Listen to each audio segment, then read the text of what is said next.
Bon les amis, rien ne va plus. Une voisine, à moi, médecin, vient d'être emmenée aux urgences en ambulance à cause du Covid-19. Il est plus que temps que je termine mon putain de costume post-apocalyptique parce qu'à mon avis on va pas tarder à passer au confinement Mad Max. Trêve de plaisanterie les amis, je pense qu'il est bon de rappeler qu'il est impératif de rester chez soi. C'est la règle numéro 1 pour empêcher la propagation du virus et surtout pour vous empêcher vous d'être malade ou de contaminer quelqu'un d'autre.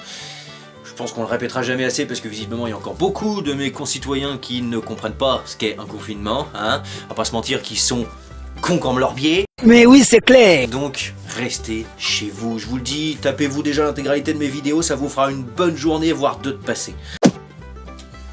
Bon, ceci étant dit, je vais continuer le costume steampunk. Donc c'est un costume qui est en deux parties, vous l'aurez compris. La partie plutôt pirate, avec la veste de pirate, le chapeau, etc.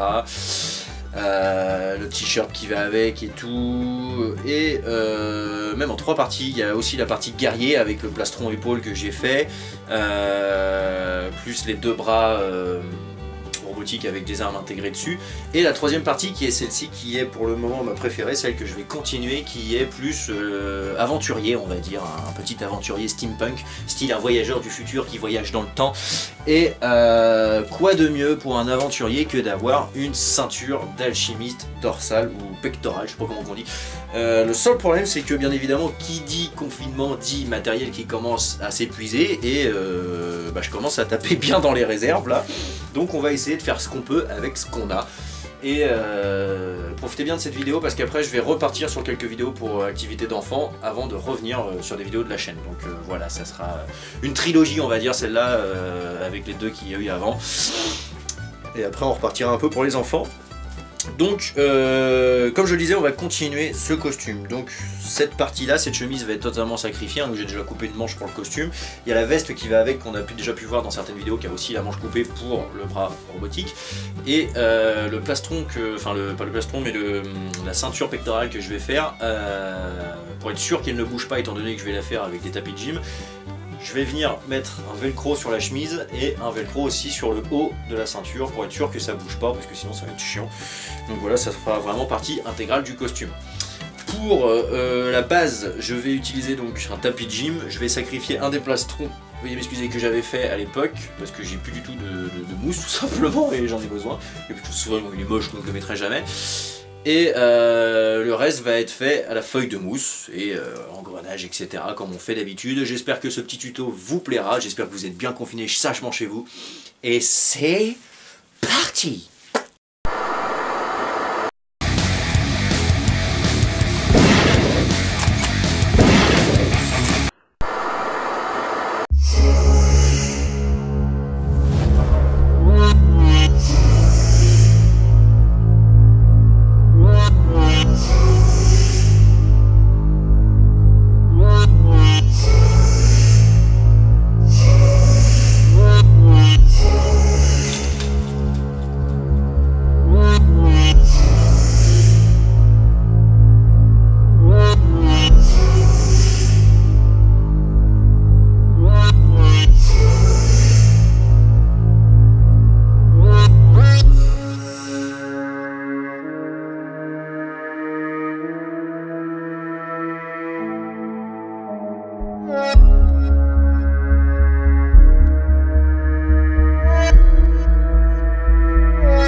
messieurs, dames, votre petite ceinture d'alchimiste explorateur steampunk est à présent terminée. Donc pour le constater, j'ai fait quand même relativement simple. C'est juste 2 bandes de mousse de tapis de gym, tout simplement.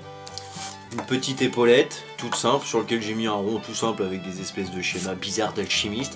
Les petites décos, ce sont tout simplement des perles d'aquarium. Les petites fioles, parce que les steampunk, ils ont toujours des petites fioles, c'est pas ce qu'il y a dedans, mais ils ont tout le temps. C'est tout simplement du colorant alimentaire. Les balles, comme bien évidemment, ce sont des flèches de nerf. Et comme la troisième, j'ai totalement coupé la peinture parce qu'elle est tombée dedans, j'ai mis une petite pince à épiler parce que c'est bien quand tu es un petit alchimiste d'avoir ta petite pince à épiler pour attraper les petits trucs. Donc voilà, j'ai fait simple. Pour fermer, je vous l'ai dit, il y a un scratch qui est accroché sur l'épaulette, il y en a un autre qui est accroché à la chemise. On revient se fixer sur le scratch de devant, une petite place pour mettre un petit couteau steampunk que j'avais fait il y a bien longtemps, que je vous invite d'ailleurs aussi à aller voir les vidéos, au cas où il y a de la bagarre. Parce que des fois quand tu pars à l'aventure, il y a de la bagarre. Tac. Et voilà le travail. C'est aussi simple que ça. Alors vous auriez très bien pu, moi j'ai choisi de mettre un scratch à l'épaule sur les 2 vêtements, mais si vous voulez pouvoir le porter avec tout sans que ça glisse, etc., vous auriez aussi très bien pu faire partir une autre sangle, ou par là, ou ce genre de choses, en rajoutant tout simplement de la mousse, ou une ceinture, ou ce que vous voulez. Donc voilà messieurs dames, j'espère que ce petit tutoriel vous aura plu. Maintenant je passe la parole à mon moi des...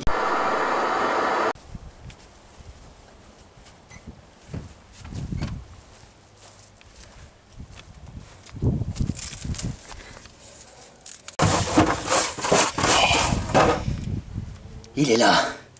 C'est bien ce que je pensais. C'est une bite. Et voilà messieurs dames, j'espère que ce petit tutoriel vous aura plu. Quant à moi, je vous fais des big bisous et je vous dis à très bientôt pour de nouvelles aventures. Sachant que pour le déguisement steampunk, il ne nous reste plus grand chose à faire. Je rajouterai certainement un cahier d'alchimiste qui pendouillera à notre ceinture. Et une jambe, une partie de la jambe, comme ça au moins il y aura tout le corps entier, mais je pense que ça, ça sera pas tout de suite parce que j'ai plus assez de matériel à la maison, et confinement oblige, donc on verra plus tard. Quoi qu'il en soit, je suis bien content, c'est réutiliser quelque chose qui me servait plus. La fabrication a été simple, le rendu est pas trop mal. J'ai oublié de dire aussi que j'ai laissé encore là du scratch pour si je veux venir coller un truc ou quoi. Parce que c'était déjà dessus, alors je me dis plutôt que de faire un trou, autant le laisser, ça pourra resservir. Et voilà. Sur ces bonnes paroles, moi je vous fais des big bisous. Je vous dis à très bientôt pour de nouvelles aventures et surtout... Reste chez toi ou je te crève. Je te pète tes rotules. Comme ça.